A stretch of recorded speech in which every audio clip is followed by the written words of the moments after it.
Hello guys, thank you so much for being with me in another machine learning tutorial video. Let me introduce you to normal equation. The normal equation method is a mathematical analytical method. For example, suppose that the table is a part of our training set, which has four properties, four features actually. We put each of these numbers as elements of a matrix and call this matrix the design matrix.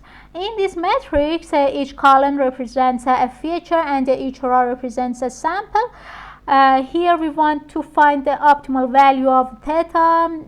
Here we want to solve this n+1 unknown devices actually. We design two matrices row by row and multiply theta together and set the sum equal to y. And the final goal of this whole set is to solve linear equations. The easiest way to find the values of theta is to leave theta alone on this side of the equation. For this purpose, we multiply both sides of the equation by the inverse of the matrix 6 from the left side. Of course, this is possible under the condition that the matrix 6 is invertible. One of the conditions for the invertibility of a matrix is that it is a square matrix. We have no restrictions on m and n, so this matrix is not necessarily squarely, but if it is, we don't use this method. Because these calculations must be done by the computer, and the numbers may be so small or large that they cannot be accurately defined and recognized by the computer, or overflow may occur. So how should this be solved? The general form of the equation is as follows. These are the T's which stands for transpose of the vectors and the matrices. These T's are to show that the input vectors are linear, or raw, or actually horizontal vectors. We said that our default is vertical and columnar vectors. So now our goal is to multiply x by theta and set it equal to y. Here we have to use a simple trick. We multiply both sides by the term x. The transpose of a matrix is a matrix in which the rows and columns of the first matrix have been changed.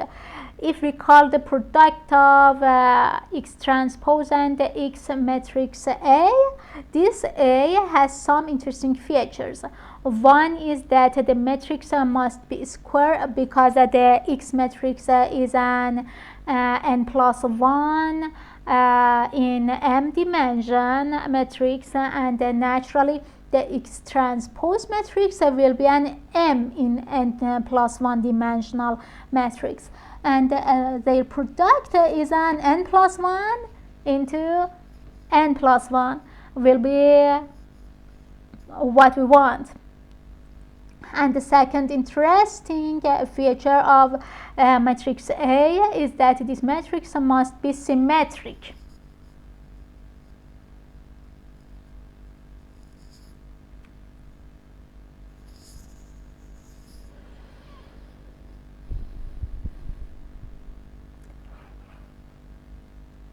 A square symmetric matrix is a very popular matrix in mathematics and linear algebra because it has special features. One of these features is that it is invertible in most cases and there will be no problem in calculating its inverse. And now, like the previous equation, we multiply the two sides in the inverse of the matrix A and get this new equation. This is usually the method that calculus applications are usually used to solve multi-equation, multi-unknown systems. This matrix itself, which is defined in the linear algebra X plus, has a name. Its name is a pseudo-inverse matrix. The matrix is actually a generalization of the inverse matrix. In Python, this is just one line of code, and we will not need gradient descent algorithm anymore. These two lines have a difference. In the mathematical version, we have used the inverse of matrix A. In the Python version, we have used the pseudo-inverse of the matrix. If we want to compare the gradient descent and the normal equation, we can say that one of the advantages of the normal equation compared to the gradient descent is that we do not need to define the learning rate.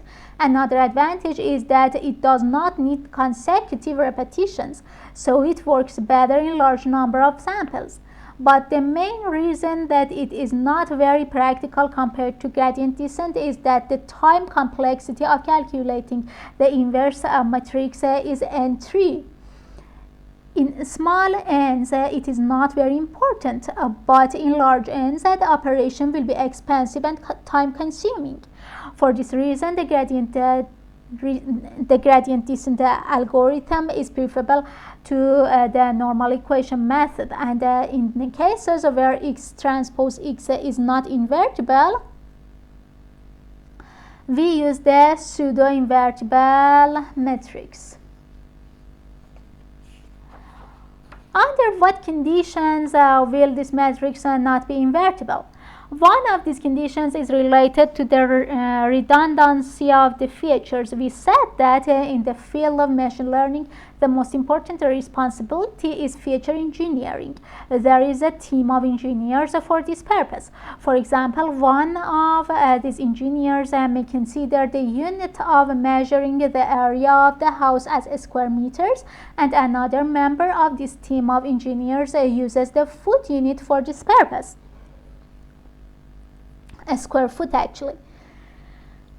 These two units have a linear relationship with each other, and for this reason there is a redundancy between the features. This matrix is neither itself invertible nor its a product of its transmutation.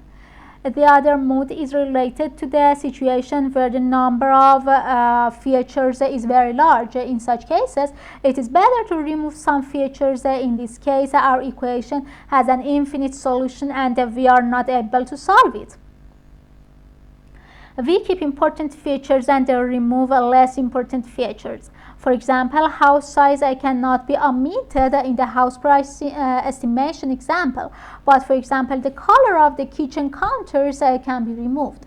For this removal, we must use regularization. Regularization is another very important topic in machine learning.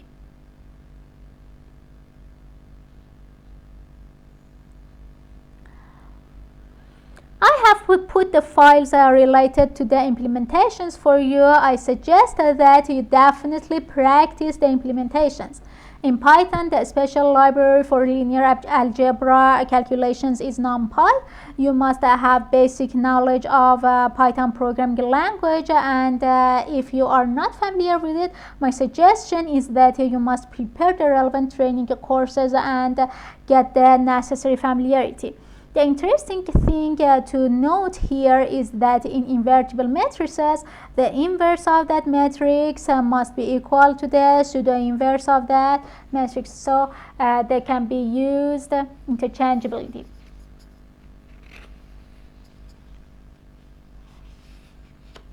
But there is another method for regression called the local regression. When we want to estimate the value of x, we only pay attention to its nearby points. Some machine learning methods are parametric and some are non-parametric. For example, in the same regression method that we saw, there was a fixed set of parameters, and after finding the hypothesis function, we no longer need the data of the training set, and we can make predictions independently of them. We call these methods parametric methods. But on the other hand, we have non-parametric methods. In these methods, the number of parameters depends on the number of data. Usually, with the increase in the number of training data, the number of parameters also increases. This relationship is usually linear. The local regression method is a non-parametric method. Let's say this is a function that I want to predict with local regression. Crosses are also training data.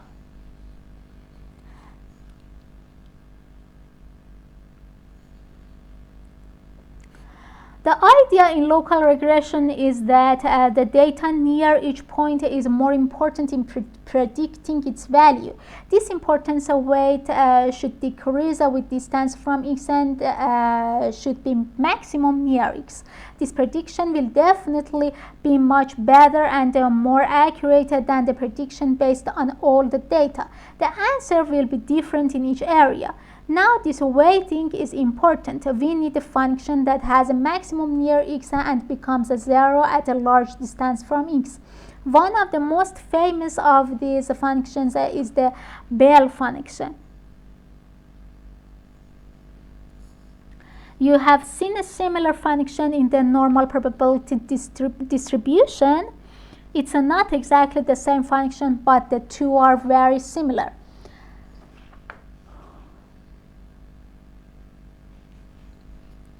The difference we have in the cost function is that we have considered an importance weight for each line. In this way, the error of far away data is not important, but the error of close data is important. I have put the implementation of various examples in Python files for you.